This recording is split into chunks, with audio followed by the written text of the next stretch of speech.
All right, this next unit is on inductive reasoning. This is unit 5. Our first definition that we have is inductive reasoning, which is a method used to make conjectures. It's just the process of thinking before you make a conclusion.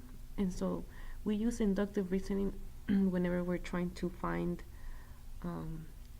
the next term in a pattern, for example. So our example 1 is asking us to determine the next pattern or the next term in the pattern. And I give you 4 different patterns. And so we see for part A, we have 6, 12, and 18. And so you can notice that each term is going up by 6. 6 plus 6 gives me 12. And then if I add 6 to 12, that gives me 18. And then if I add 6 to 18, that gives me 24. So my next term is 24. So I used inductive reasoning. It's my thinking process. What am I doing to get to my next term? Part B, the pattern is 5, 2, -1. And so now I notice that my numbers are going down. And they're actually going down by 3. So 5 minus 3, that gives me 2. 2 minus 3, that gives me -1. And so I keep going to find the next term. -1 minus 3, that's -4. And so for the first one was adding a number. Second one I'm subtracting a number. This one's a little bit different. I have 2, 6, and 18. So here I'm multiplying times 3. 2 times 3, that gives me 6. If I do it one more time, 6 times 3, that gives me 18. And so that's what I need to do to find the last term. I'm going to do 18 times 3. And so 18 times 3, that's 54.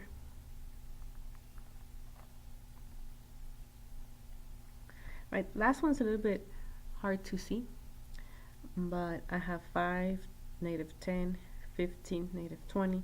So if you notice, like my numbers are going up by 5, 5, 10, 15, 20, but then they're alternating signs.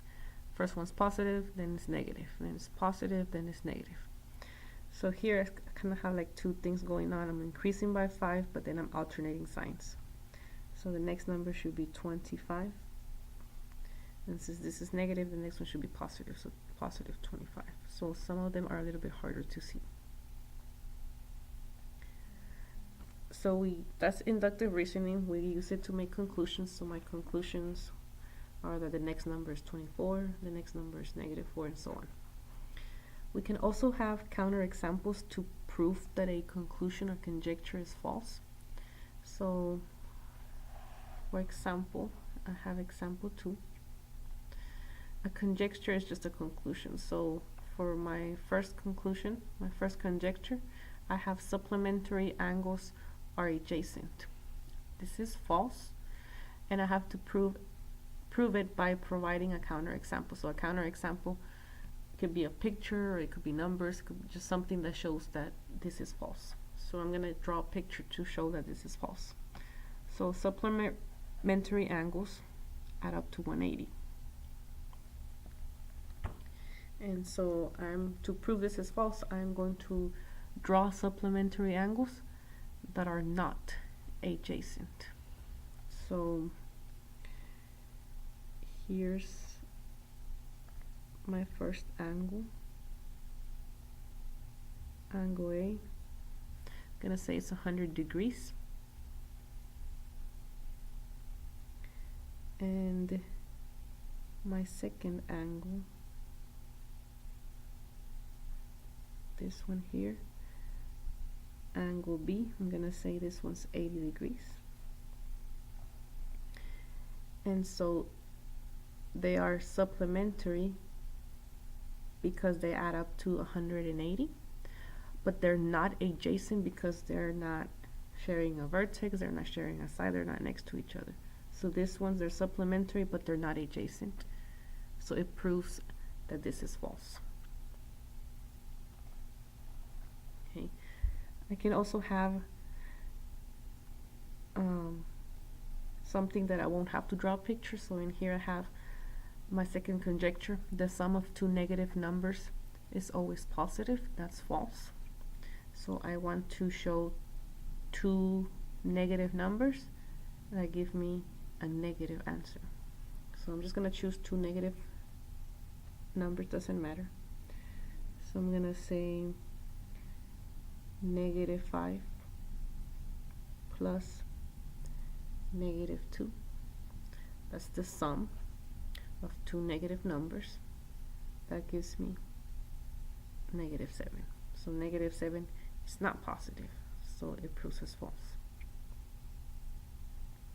So one more like this. My last conjecture. The difference of two positive numbers is always positive. This is also false. So I'm going to choose two positive numbers that give me a negative answer. So for example, if I have 10